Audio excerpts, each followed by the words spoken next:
Salvete, mihi nomen est, Stella et hoc est, Batgirl the Oracle, the Barbara Gordon podcast, episode 238 for September MMXXIII. Batgirl the Oracle is brought to you by milehighcomics.com. Your inventory, your new, wow, okay. Batgirl the Oracle is brought to you by milehighcomics.com, your new and collectible comic book store. Mile High Comics has an inventory of over 5 million comics from the gold, silver, bronze, and modern age, and over 100,000 trade paperbacks. If you're not into the vintage stock, Mile High Comics has a subscription service called the New Issue Comics Express, offering a discounted price for comics ready to hit the shelves. So if you're looking for vintage back issues or a great modern subscription service, be sure to check out milehighcomics.com. I'm currently recording on September 23rd, which is Shagalicious' birthday, but it is also Barbara Gordon's birthday. So happy birthday to the person to whom this podcast is dedicated. So I do have a longer intro, which I know the good professor Carolyn Coca does not like, but I did promise I was going to talk a little bit more about the surprise birthday weekend for Geraldo Chute or Harry or Harrison or Right Round or Harold, however you like to call him. Now, I think I already mentioned, and you'll just have to forgive me if I repeat some things that I may have mentioned, but this had been planned last spring. And of course, I have my weekly dates with Harry online. And of course, I had to keep mum. And as we got closer, kept asking, like, oh, yeah, what's the birthday plan? Which, generally I was interested in what the plan was. But as it got closer, it was just interesting to hear that he was upset that the sailboat was happening because he went on it one time. He didn't like it. Why is he doing it again for his special day? And also taking some personality quizzes. And one of the questions saying he doesn't like surprises. And thinking, oh, well, let's see what happens when that goes down. But yeah, it was quite interesting. I think especially as Donovan and I are waiting behind the car and he comes in and we stand up, I really cannot express to you properly what Harry's facial expression looked like. It was one of befuddlement. It was like the computer was buffering and just like trying to connect how these two people that live in different states were there then, what was going on, and kind of kept that way for a little bit. I mean, I jumped up and said ooga booga. I think Donovan said probably the standard happy birthday, and just like nothing was going on. And of course, the rest of the day I kind of checked in on him. I was like, how are you doing? Since we knew that he didn't like or doesn't like surprises. I did ask him recently whether he's changed his stance on surprises, but he said that cannot be an indication, or like the overall good weekend vibes that happened cannot change his overall opinion of surprises. So he kind of just puts it in a category dedicated to itself. So I certainly have my highlights, and I wanted to reach out to the boys and ask whether they had particular highlights. And I want you to know, of course, Donovan is also known as my naked friend. Harry, I guess we could call him my fully clothed friend. But Donovan, during Putt Putt, we found out that his nickname in middle school, leading up to high school, and he was told it wasn't appropriate, was Big D. So I might, in fact, call him Big D several times. So I think maybe I'll give them the chance to talk about their experiences, their highlights first, and then I'll just add in some of my portions just because there's certainly one thing that only happened to me. So I'll definitely talk about that. So I guess I'll start with Big D. He mentions his reaction face, which again, it's just like I wish there was a photo. I mean, there's certainly a video because the mayor took a video of that.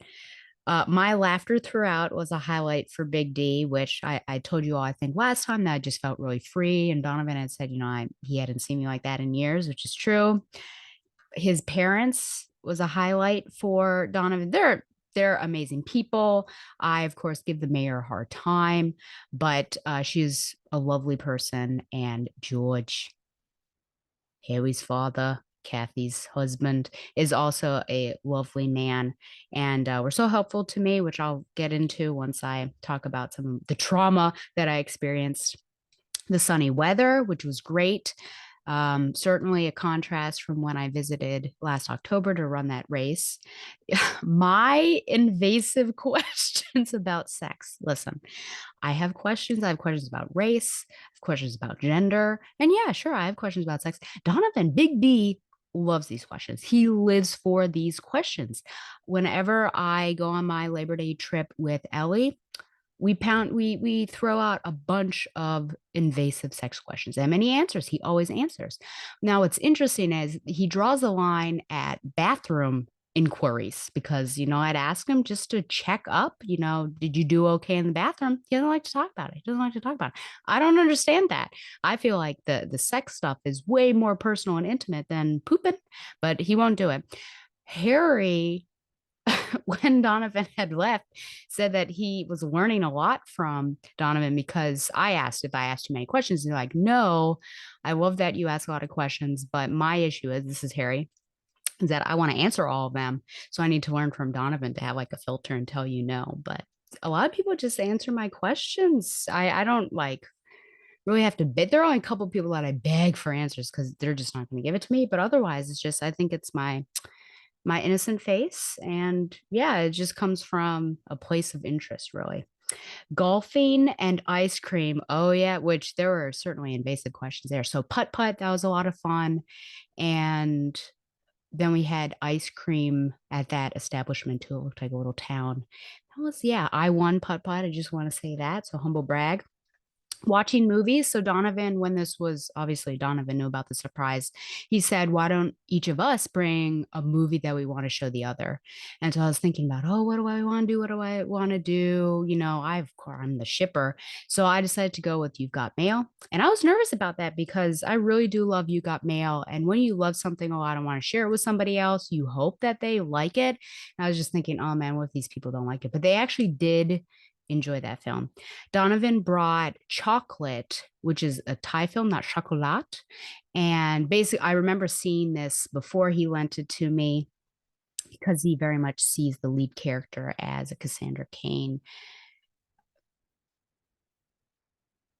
simulacrum. I guess I'll use that word. And so we rewatched that, and then I think all of us had seen that before, so I think it probably was a rewatch. And then Harry, because obviously he didn't know, he was thinking about what he was going to do, and he decided on Prey, which was a rewatch for me and him, obviously. But Donovan had never seen it and kept saying, I need to get around to watching that. So we finally did watch that. And then sailing, yes, which was also just a beautiful time. Let me see if I can pull up some photos, which I do have some photos that I do want to share. So, first of all, this photo is the three of us shortly after the actual surprise happened. And you can see these t shirts that I designed. So, the classic, child missing on the milk carton. I took a picture of Harry and worked my Photoshop magic, put it on a milk carton. And then it says also goes by in his list of names, which you can ask Harry all sorts of suspicious questions, but he never gets suspicious. So I asked him, could you please rank your nicknames in order from highest to lowest, like favorite to least favorite, which I am shocked about the Geraldo. Now that's how he is in my phone, but I just threw that out there one day randomly in the summer, and apparently he really likes it. So now I call him Geraldo a lot. And yes, so there you go. I wonder if I didn't. Let's see. There is a sailing picture, I think, of the three of us. I don't know if we'll be able to show kind of everything, but it was raining, but we very much enjoyed it. I think Harry liked it more than he did the first time. Donovan and I did a Titanic, a woke version of Titanic. And yeah, it was just a lot of fun. So that was Big D's list. I don't think that there's necessarily anything that I would add to that. And the sailing, sorry, it goes to or around Martha's Vineyard, the sunset. And it was, of course, yeah, he mentioned sunny weather, but it was raining that time. So we got to see a little bit of the sunset, but the cloud coverage, I think, was uh, hindering us a little bit. Okay, so highlights. Yes. Okay. So this comes from the birthday boy himself. He says the big reveal behind the car, which I talked about, movie nights. Look at this. Lots of overlap. Mini golf, the boat. That's really interesting that he mentions the boat. So he not only enjoyed it because he did not like it the first time he went on that boat, but he puts it under his highlight. So I do enjoy that. The lunch snap. Okay. I don't know what he's talking about. There are two things that he could talk about. So I woke up and had breakfast generally each time. And I'm not much of a lunch person just because I'm not hungry really, especially if I don't have, or if I do have breakfast. And so they decide to go to this Mexican restaurant. And I make a big stink about, well, you just decided this, but we couldn't go to the pickle jar. And even though I didn't really want it, but I thought I would just be one of those people who's making it difficult for everybody else. Now, the other thing, though, it could be is that due to the trauma that I will talk about soon, Harry and I had an opportunity to go to the pickle jar, which I do very much enjoy. And because I remember him coming into the room, he's like, you know what we can do for lunch? I'm like, oh, the pickle jar. And the pickle jar was closed. It was closed. I could not believe it. As we were walking up, I was even thinking to myself, what wouldn't it be funny if this was closed? And it was. So if that's the lunch snafu, then boy, howdy, was it. Uh, okay. He has something that Big D did not answer and I or put and I had on mine. So he said the walk to the beach that yielded spiky things in underwear. Okay. So that night, I think was it the night? No, I guess it was just during the day. I just always make Carrie go with me to the beach at night. But the three of us, decided to walk to the beach because it's only about a mile and a half away, and just walk around and then come back. I just, if I'm in a beach setting, I'm going to try to go and see the water as much as possible. And on the way back, there was this yard that had these spiky things, which I looked up what they were, spiky green things, and I collected it. And like the first time I picked it up, I like dropped it immediately because it did in fact hurt. But so then I had to hold it like this.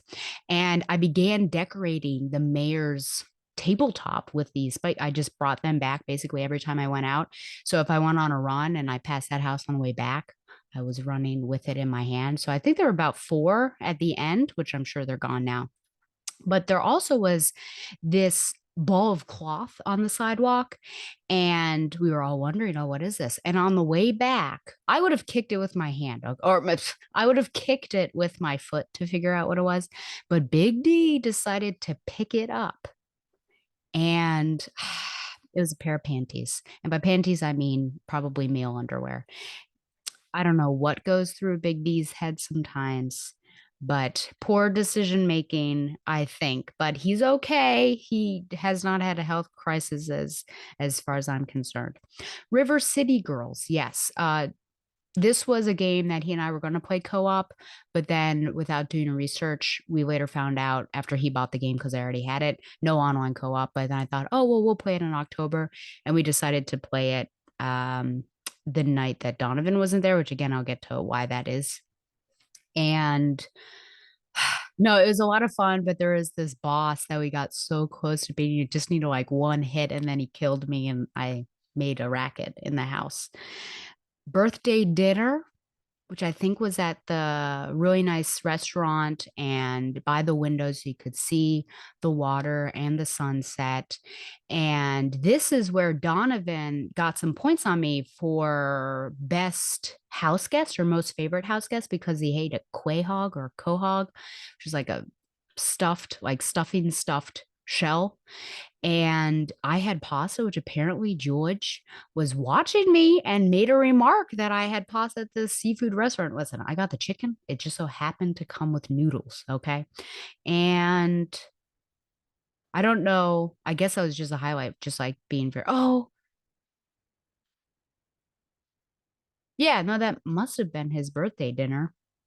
The treacherous ride home from the dinner, yes, we were in a Beetle, a VW Bug, and it was a top down sort of ride. And on the way, geez, on the way back, the inside of the windshield was really foggy, so that's why it was treacherous. So it mandated multiple wipes of a sweatshirt, I think, from or a towel from the mayor as she was driving. And then there was like a hornet, and the hornet, she felt it and tossed it onto Donovan, but she really tossed it onto me. And then there were some people riding bicycles with Christmas lights on, and we decided to just go slowly behind them. So I assume that's what he means by the treacherous. The presence by Stella reveal. Listen, I don't know how it's happened. I guess it's because I hang out with Harry one to two times, hang out with him 1 to 2 times a week. But now I get requests as to what does Harry want. He doesn't ask us. And so I had to be like, hey, do you have a birthday list? And I already had my birthday gifts for him bought, purchased, not wrapped, but they were ready to go. So then he creates this list, and I thought it was for everybody, but apparently it's tailored to me. So there's like intersections um, between what I would be interested in him. And so I sent that, to KKC and one of his sisters, and he was shocked because I think the first thing he unwrapped was Resident Evil 2, and he looked directly at me, and because he knew that it came from that list, so he was so confused by it. And the spooning photo. Okay, so this is the spooning photo. Now, I think obviously, you've been listening for years, or maybe this is your first episode. You might not know me, but I think you know me well enough that I'll have kind of strange requests. And the previous time I visited him, I did have a request just to have a strangling photo, which his mother was like, yeah, I mean, I think she just kind of accepts it, goes with it. So I had this idea that we would have this three-way spooning picture. I went downstairs to get the mayor, and she was out. And but then later I heard, George say, "Oh, Stella wanted you." So I'm trying to convince, well, not really easy. I ask all of them. Donovan's okay. I get to Harry telling him the idea, and he said, maybe next time. Which, when someone says maybe next time, that's what you say when they ask if you want to donate to help save a dog. They say, not this time, maybe next time. So I thought, okay, fine. So then the mayor asks what I wanted her for. And I said, oh, I just wanted to take a fun photo of the three of us, but Harry doesn't want to, so never mind. And she looks at Harry and made some sort of comment like, you sure you don't want to take that photo? And he bowed under pressure and said, sure. So here we are, the spooning photo, which I very much enjoy. I mean, I'm sure Harry is super duper uncomfortable by this, but really, you just got to lean into these sorts of things, I would say. And then, yes, so we get to, he actually mentions my trauma that I have to talk about with everything. So I will say, I guess we'll bookend decorative basket, the panties. Donovan did get, Big D got stung by a jellyfish. So again, he is in the lead for favorite house guest because of the quahog, the jellyfish getting stung by it, because natural thing for people to do up there, and then taking an outdoor shower. So I was not gonna get stung by a jellyfish. I did take an outdoor shower, and then of course I got negative points for having my pesto chicken noodle dish. And we get to Logan Airport. So Donovan and I both flying in. I wait for him, and I had warned him months leading up to it that when he got there, I was gonna give him a hug and squeeze his bottom, his little coconut. And he said, threaten me with a good time. So I took that as consent, basically. And sure enough, I did. I did. I touched his coconut. Now, I did tell my mother that I touched Donovan's coconut, and she said, isn't that sexual harassment? And I responded, what's a little sexual harassment between friends? So I'm sure a little litigation is pending since Donovan is surrounded by lawyers, his brother and his father. But now he's got video evidence as well as text evidence, and my mother as witness. So probably Harry as witness as well. But I just want to say that that happened. So Donovan are that much closer. Okay, so Logan Airport, the way out. So Donovan and I were more or less, I think we were supposed to leave at the same time, but then his flight maybe got moved up. So he was leaving earlier and I had an afternoon. So I said goodbye to him. Harry drove him. The night before, I got a notice that my flight had been canceled, but moved up from like a 1 p.m. to a 7 p.m. And I thought, okay, well, that's not too bad. You know, the shoots were nice enough to basically book a Peter Pan bus, and I would take it up there. And I get to the airport. Harry had to drive me like an hour and a half to get to someplace and then take that bus and then go there, get to the airport. And I'm trying to check in. And I had tried to check in at the actual house, but it wasn't letting me. And it used like the within. And so I was having this debate with Harry about semantics. I'm like, well, this within is probably, you got to do it this certain window, all of that, how they're using this preposition. So I get there, I can't check in. My flight is the next day. Tuesday rather than Monday. And I check the email again, and sure enough, it has that date. And so normally I'm very attentive to these sorts of things and details when I'm purchasing like Broadway tickets or all of that. I'm looking, but I think I was just lazy because or relying on the assumption that if something were canceled, it would obviously be rescheduled that same day, right? I had never heard of something being rescheduled for the following day. So there I am at Logan Airport, and I call the mayor, and she's on the golf course, and she says, I'm golfing. And I said, oh, I won't take too much of your time. My flight is the next day. And she's like, are you bleep bleep kidding me? And I said, no, I'm not joking. And so then I had to, I was thinking about just staying at the airport for 26 hours, but apparently they shut it down. She refused anyways. She was not going to let that happen. But I ended up taking a Peter Pan back. So the airport is not close to them. So it's about 2 hours. So Peter Pan back, Harry picks me up and end up staying, that night. And then the next day I actually left. So let that be a lesson to you to always check, double check, triple check your itinerary. That's probably for the best. But overall, super fun. And I was just reminiscing to Harry on Wednesday, I think, that I found it amusing when after the surprise, we were walking towards the house. He said, does this mean you're not coming in October? And I was like, I'm so sorry. I still am. So I will be visiting him in 2 weeks, in fact. And we've got a list of things that we need to do, but we'll see what sort of hijinks we can get up to. Okay, well, I think that intro is probably long enough for everybody. If I do Shags, Mac and Cheese of Comfort and Joy, which is the Find a Joy segment, of course, I think the Falmouth trip was, just something that I keep thinking about and laughing about. But I will say that I had a really special moment. This past week was actually really rough, but a really special moment on Friday. On Tuesday of this week, the Latin teacher had to go to a conference and asked if I would sub. And I was like, absolutely. So she had Latin 3. So I could basically do the curriculum with them, Latin 3, but especially with Latin 4 AP because they're doing the Aeneid. And so I can translate with them and everything. And really the idea is to do the least amount of damage as possible and really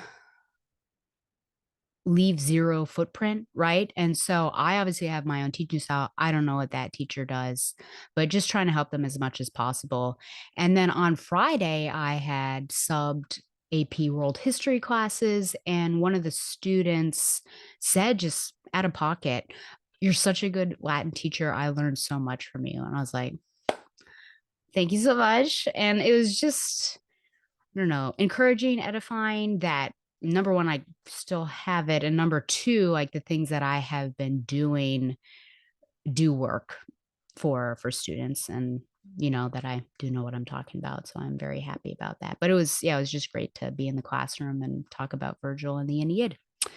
So I think that's it. So we're going to move on to reviews. I'm just doing two Birds of Prey. I will say, as a caveat, just to update you about my life, that probably for the next 3 months, recaps, synopses are going to be scant, or I mean, generally I copy and paste it, but give, the site that I get it from. But I am in my second to last semester of grad school, but it's like the last class I should have taken, to complete everything, because my thesis is in this class. And so basically, and the other class is a lot of writing as well. It just seems like all the semesters I've taken, there weren't many writing assignments, and now it's all come down to these two classes. So basically, any sort of outside writing things, I'm going to try to do the least amount of work as possible. So I'm always honest with you, and I talk about where I get things, and I talk about my laziness a lot, probably more so on required reading, but here. So just be aware that, hey, this synopsis for these two Birds of Prey, not too good, but I think you'll probably get a sense of what happens through my notes. And then obviously you should go read it yourself. So just FYI. And was there anything else? Oh, I don't think so. So we'll start with Birds of Prey 74, Unraveled. Besides this right here, pretty good. Yeah, we've got Canary flares up. That was hard to read backwards. And we've got some fire. I don't think there was actual fire in the issue when that was going down, but I suppose we'll allow it, I guess, to just show her rage, and we'll find out why she is so angry. But yes, the tatas are strong in this one. November 2004 is the cover date. Writer Gail Simone, penciler Jim Fern, inker Steve Bird, colorist Hi-Fi. Black Canary and Huntress go undercover to a secret meeting where criminal sidekicks are trying to start a henchman's union. The two women start a brawl amongst the henchmen because they're union busters. The next day, Huntress takes Savant to see Black Canary. The two fight. Black Canary gets Savant in a death grip, and after making sure he sees that she could easily kill him if she so desired, she lets him go. Savant apologizes to Black Canary, and she and Huntress leave. And that comes from DC Wikia. And of course, there are a lot of things that are missing from that. I will say that I read this initially with a headache, but I'm glad that I reread it because, yeah, that first time I just couldn't really think of anything to talk about. But then as I started considering my notes, the next day when I didn't have a headache, came up with a lot. So I will say that I thought that this was a pretty good issue. I appreciate what we see between Helena and Dinah, especially as it's positive and building foundations for a relationship. So things that we like to see between females rather than it being catty and dramatic. Now, Helena confesses she joined because of Dinah, which isn't much of a surprise, but Dinah does hope a relationship between Helena and Babs eventually develops. But, both women, I think, need to drop something. Perhaps it's ego. And I think both need to consider the other with empathy. And we actually have a really beautiful, albeit short, moment in 75. So I think we start to get there. But I think, yeah, the empathy, because the one person is just not considering the position of the other. And this is for both sides there. Now, the union busting side mission comes at an interesting time in current events, given the writer's strike that is currently going on. Thinking about Starbucks as well. So you kind of feel a little bit bad for these henchmen that get no respect. Some guy's butt was frozen. Yeah, you wish that you would take pity on them. I am confused about a couple of different interactions in this book. So, one of them, Helena is holding up a henchman and making a joke about Joker, and Dinah's saying, "Don't do that when they're down, let them stay down." Now, I appreciate the compassion that Dinah shows this particular henchman and also trying to teach Helena to be less of kind of her natural way and kind of ease into the role. that the birds really provide. But isn't there consistent joking during fights and making fun of the opponents, especially to get the last word in from Dinah, really, in any of these issues? And plus, they were really making fun of them the whole time during that initial meeting of the union meeting, before they start to fight. And then, does that mean that Helena just knows where the line is from that one interaction? Or is this going to necessitate multiple times where Helena's stepping close to that line and Dinah has to tell her to step back? I think that's fine for a little bit, but I'm hoping that it doesn't get old, because it could get old quick. Wait, it doesn't get old? No, I'm hoping that Helena makes strides to change and evolve, because it will get old quickly. And then you're like, why are you not listening to what I am telling you? Was there a theme of this issue showing some hypocrisies? Actually, let me go back. So that was the first one, Helena stepping up to the line, Dinah saying, don't do that, but Dinah kind of doing the same thing in previous issues. The second odd interaction is Babs dressing down Savant about using blackmail for a positive outcome. So Savant in this issue says, hey, I've done what you told me to do. Aren't you proud for me, mother? And Babs is like, how did you do that? And he explains that he was able to call in many favors and basically get all these, it seems like, politicians and bigwigs to kind of bulldoze and clean up. And he wants to start tabula rasa, clean up that section of town, but all these families are displaced. So he calls in those favors to have those families in different places. And so Barbara is like, you can't do that. You can't blackmail other people. And he actually says, but didn't you do that to me? Which is true. And also, I'm pretty sure she did some shady things. I mean, the whole reason she had money and funding is because she was funneling it from Blockbuster. So even though he's a bad guy, you're still technically stealing. You're stealing stolen money. So I feel like that's, yeah, I don't know. She doesn't respond to him calling her out. She just says that she's going to fix the situation. So I think the fact that she does not address being told that you're a hypocrite means that she might be one. So yes, then we come to this. Was there a theme in this issue showing hypocrisies and just how difficult it may be to navigate this team? I think if that's true, I think that's a positive aspect just of the writing and of the storytelling, that these people are human beings. They're not, I think, the one person who's not going to do this kind of thing is Superman, and not everyone is Superman. Um, I think these people are trying to be as morally and ethically right as possible. I think perhaps Dinah and Barbara more so than Huntress, but Huntress is getting there. And I would even say ranking them from most righteous to least might be Dinah, Babs, then Huntress, because you do have to remember the information that Barbara took from Savant, and she lied to Dinah about that. So potentially, yeah, I think it's calling these people out, and it's also probably a lesson from them. And if you think about it, I think that we learn more about ourselves, right, in our interactions with and relationships to other people.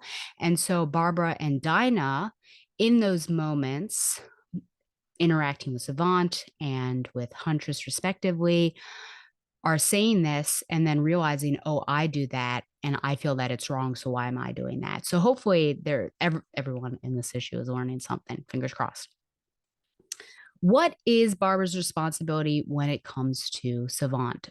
She speaks on building him a conscience, but that seems like a weighty task. How much must she do, and how much is it her responsibility? I don't know. I'm just thinking about other people. Um,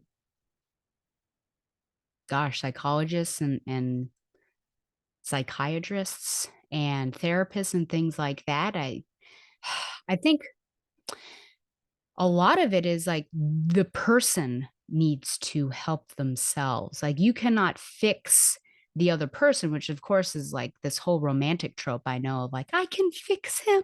It's just not, I don't think you should go into a relationship with that idea.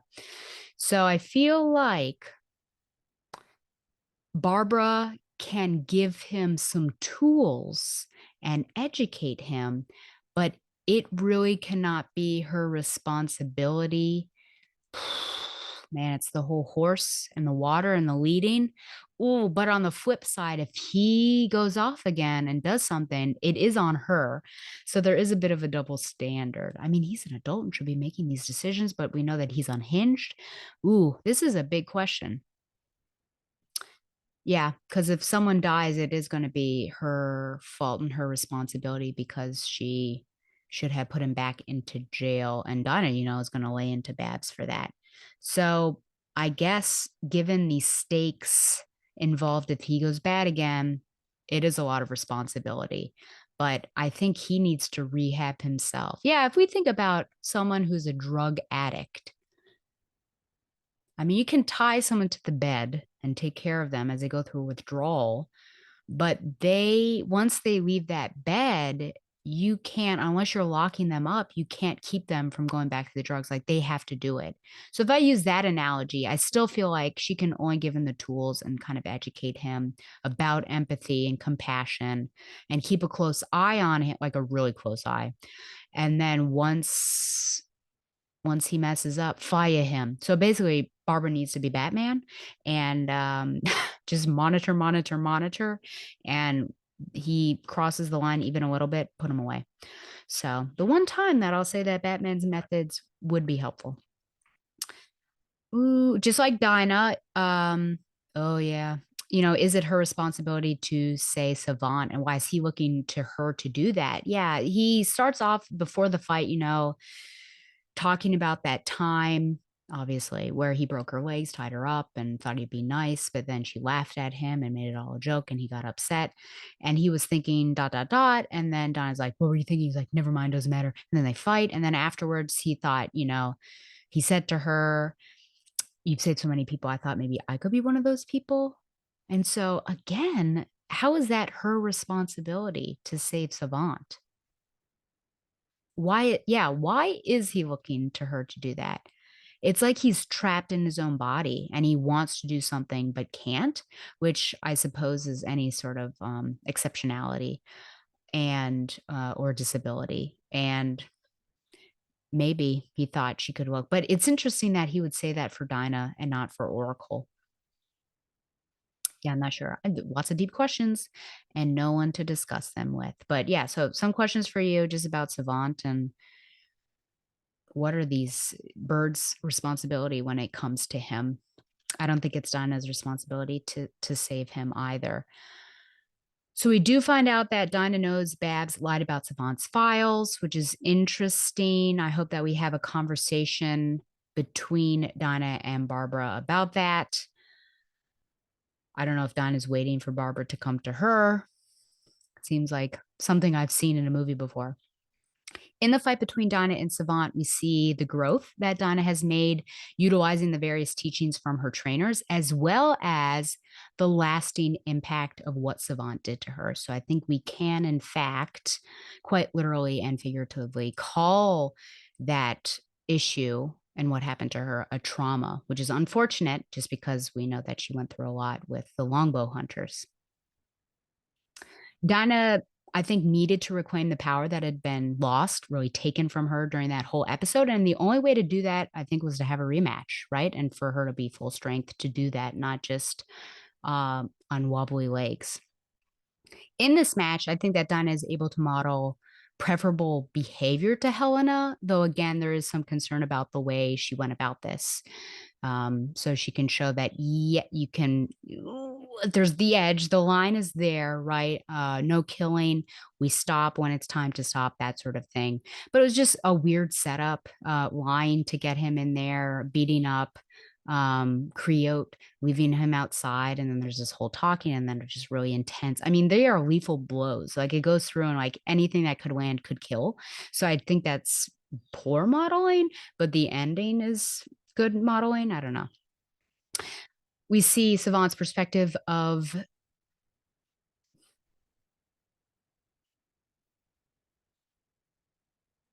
Okay. I was trying to figure out my notes. We see Savant's perspective of that their first meeting, which we hadn't, right? We were mostly inside the POV of Dinah.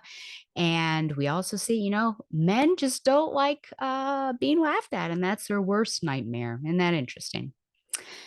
So Dinah isn't ready to forgive Savant. And my question is that all he really needs to be saved, question mark, or feel like he's saved? I don't know. I think that's her prerogative. I've talked about apologies and forgiveness before on this show and with other people. But yet, obviously some may balk at this message if we're looking at it through a Christian lens, since we are told to forgive people. And I think this is, obviously a great message from Jesus to forgive, and he is able to forgive immediately, right?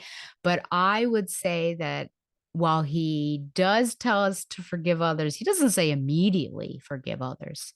And I would argue that he would probably prefer forgiveness to be delayed but genuine over immediate and performative or insincere.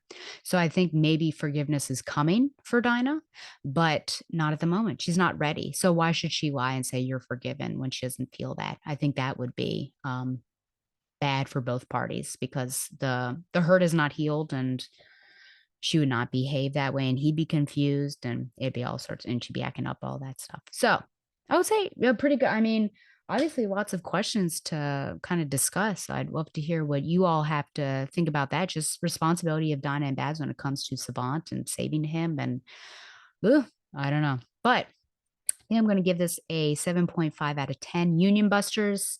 I think while I was able to get some stuff out of it, it's not a super weighty story, and it's really like different missions coming together, kind of a mishmash. I would maybe consider it a one shot, kind of making our way to 75, and also because War Games is going on. So I think that's probably what was happening. And there's something else I was going to say. Oh, obviously addressing some big white elephants that have been in the room for a little while, like the information disk, like Savon and Dinah and their relationship, all that stuff. Okay, so then we get to Birds of Prey 75. Here's the cover. We've got Babs, which is a hashtag Carolyn Knows cover because we don't see her body, and Huntress and Dinah. The Babs, I don't necessarily know why she's screaming out.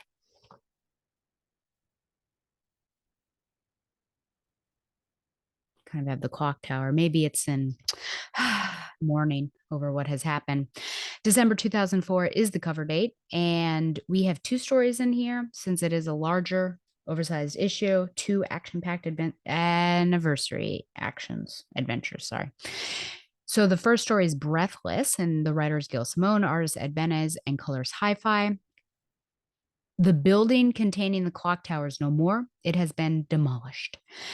That's a nice way of saying that. The Birds of Prey take down a drug house and establish a new base on an airplane, Airy 1, flown by Black Hawk pilot Zinda Blake. The opening I very much like. A wordless intro. No words, just surveying the damage of the clock tower. Of course, Dinah is the one to reach out and comfort Babs, but I also love that Babs takes Helena's hand, less perhaps as a way to comfort, though perhaps Helena does need comfort because, the clock tower was a sign of her new beginnings with the team and trust and relationships. But I think also taking her hand speaks to bringing Helena into that circle of love and female camaraderie. So this is what I was talking about in terms of a beautiful moment between the two of them. She grabs the hands, and then the three of them are just there. So I feel like, my gosh, yeah, if we were to pick one panel that summarizes the Birds of Prey currently and where they are, it's probably this bottom panel, just this silhouette, and finally a team potentially. I like seeing Barbara's point of view of the Black Mask and Batman fight and her opinions and thought process of the whole thing, because War Games is very much, I think, centered on Batman, even though, people try to maybe have some word bubbles or show different character moments. It's mostly Batman, right? So this being in her book, we get to see those feelings. I didn't really think of all the things Babs would have had up there aside from data, but it really was her home. I think we kind of forget that. It is interesting she differentiates personal from important. I think that speaks to her sensitive side, which we see her kind of as cold and disinterested sometimes and tries to separate certain things from herself. But I think we really see how connected she was with the clock tower. But she's lost her old Batgirl suits, which I think is symbolic, but perhaps and demanding that she move on from that for reals, for reals. So just to mention that, but also, photos and oh no, that Nightwing and the Dick and Babs photo at the beach that has some sort of random person taking their picture that's gone forever. Helena shows a real strength of character with how hard she's trying to show compassion, even offering a place for Babs to stay. So, this is what I was talking about. Just kind of putting yourself out there, I think, is the way to make a bridge. Dinah's silver lining of, quote, a lot of people have discovered the clock tower, end quote, is actually a good point because I think we've forgotten we think it's an open door policy, but it really should not have been, and it wasn't initially. So yeah, it may be time to start from scratch and not have many people have the passcode to get in. I suppose Savant's files are potentially gone as well, unless they were included in her backups, but it's not mentioned here because that, of course, would warrant a conversation with Dinah. So we'll see if we get back to that. True to form, Babs's I need a minute is literally just a minute, but hey, that's why she's kick ass. So she gets back into it. We have a new plane, which is Airy 1, a new base, as the synopsis says, which I thought, oh, maybe it's a new base, but we don't really get that until the end definitively. And then the remote for it is called Excalibur. Now, I assume that Babs took this plane and then had Ted check it out, but that particular scene is a little quizzical because it initially seemed like he was giving her the plane, and then he unveils the Black Hawk towel and he asked where she got it. So that was just like the most confusing and clunkily written part, just of where did this plane come from? What is Ted doing with it? That sort of thing. But I guess maybe Barbara took the plane. Ted is checking out its schematics and the tech and everything and reporting to her. That's as far as I can get. But why does there need to be a bunch of people in white lab coats with him? I don't know. Now I assume him saying she's a beauty. The second time is him addressing Barbara, which is interesting. He's looking at her and she's just rolling away. I know some people really do ship those two together, but it doesn't seem like they're on the same wavelength at the moment. Or really, well, I was going to say really ever, but no, I think they were. I think that he fills a need that not everyone does. I think that both of them have kind of that technology similarity maybe, and they can talk about that, whereas other love interests for Barbara would not be able to. So I guess, in terms of people that we date, you're going to have some commonalities. And then I guess if you look at, everyone you've dated, you can kind of pick out like I'm most connected with this person on this and this and this. So, for Dick and Babs, I think you have the nostalgia, the history, Batgirl and Robin. And with Ted, I think, superheroing, but also technology and a love for kind of that nerdy stuff. So he's a catch. I'm sure that she, would be, it'd be great for them to be together. But I think maybe he's a catch for somebody else. So interesting information that Gotham is a quote Cape free zone. I am not sure where that is coming from. Potentially the police. I don't know. I have a note about what Helena is wearing, so I'm sure it's I remember it very well. Let's see here. Yeah, just to go back. Sorry, I got distracted. So the Cape Free Zone. Yeah, the war zone. I don't know. I don't know if Josh and I talked about it being Cape Free. I mean, are we technically done? We're not technically done with war zone, but are they persona non grata? I mean, they consistently are. I guess maybe. I don't know. But that's why they're leaving. It's not really the best place. They need to go elsewhere, domestically more so than internationally. I love that Babs has found a school for Helena and is actively working to plan missions around that. Though, when something comes up, when a mission comes up, what are you going to do? Like, she's still going to have to call out um, and get a sub. I guess that'll be me.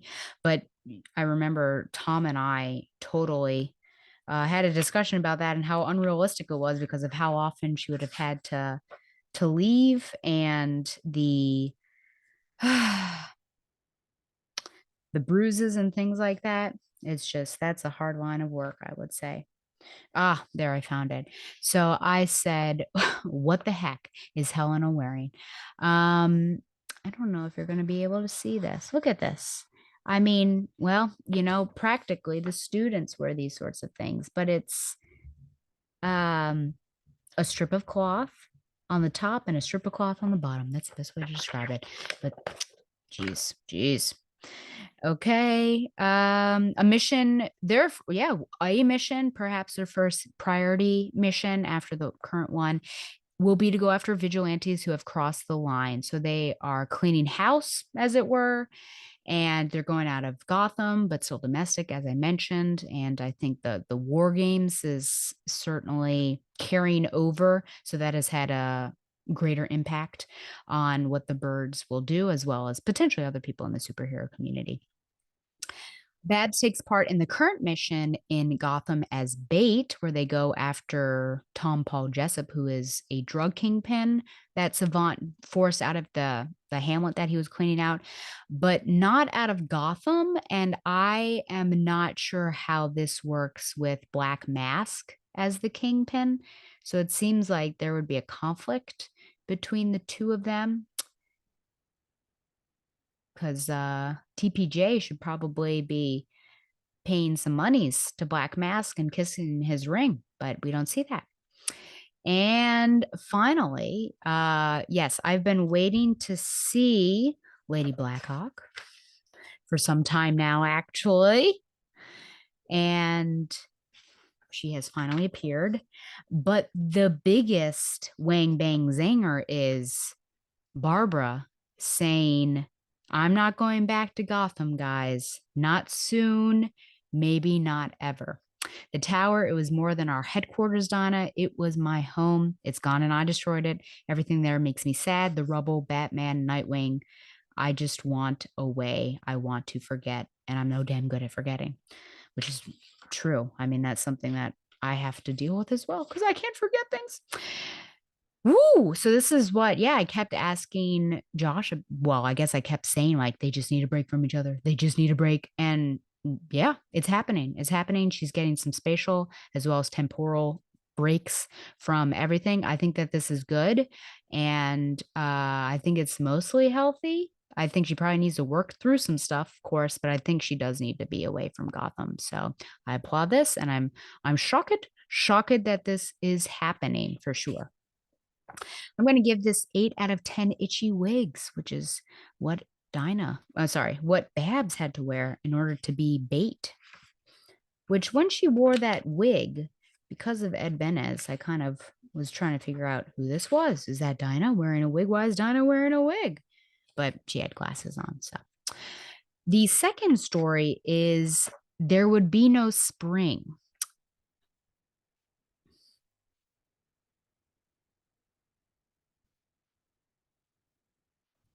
And I realized the notes I took on, I did not update them. Must be on my school computer. So writer Gail Simone, penciler Eduardo Barreto, inker Andrew Pepoy. And the synopsis, again coming from DC Wikia, Zinda Blake is depressed because she has been hired as a co-pilot for a commercial airline purely for her PR value. Black Canary offers Zinda a job piloting the Airy One, and Zinda accepts. So I guess if I can just kind of think through everything, she does mention 0 hour and losing her compatriots. So a lot of it is kind of this sadness of being the last Black Hawk, which I think we don't really consider when we think about Zinda. That she is, yeah, she's on her own. Where are her people? And so I'll be interested to see her journey be becoming a birds of prey, because right now it just seems like she's their glorified pilot slash chauffeur. So once that turns into an actual teammate, I think that will be great, and hopefully she'll be able to mend as well from some of that hurt. Super frustrating just to see, not being utilized when clearly she's very capable. She's a war pilot, but they're making her a co-pilot, and then other women, well, using her for PR purposes, which this. She thought it was for something else, and they're like, no, you can be a pilot and you can get this girl. And then also people complaining about her outfit as well. And Dinah is the one to meet up with her and offer her a membership, I guess, and like, got something better for you, which I find interesting that it's Dinah doing this and not Barbara, but perhaps Barbara. I think Dinah is more personable, and maybe because she is the person who is boots on the ground, that it should be maybe her responsibility to recruit. And probably she and Babs have a conversation. This is what I imagine, conversation about recruitment and whether they think that this would be a good fit. And then if they agree, probably talk to Huntress. That would be the best thing. If they're ignoring Huntress in these sorts of decisions, that's not a team. And then Dinah being the one to go there, because Huntress is not going to. And then with Barbara, I think putting Barbara out there immediately reveals her identity. So I think it's probably easier for Dinah. And then we find out that at gunpoint, she stole that plane. So it makes it clear now what was going on there. So the Airy One was stolen by Zinda and brought. So it makes that situation clear, but not in the moment that writing. And I still wonder what Ted is doing and the people in the white lab coats. And this was okay. It was shorter, obviously, than the other ones. Trying to think of what I rated it. Maybe a 7 out of 10 propaganda posters. Maybe a 6.5. I don't know. 6.5 out of 10 propaganda posters. I mean, it's just a Zinda tale. So I think I'm more interested in how she's going to be working with these other ladies. So we'll see about that development. So finally, yes, finally, Lady Blackhawk is on the team, question mark. And we also got to see the repercussions from War Games. And speaking of that, of course, Josh should be back next month as we do the wrap up and war crimes. And then I can be done with that.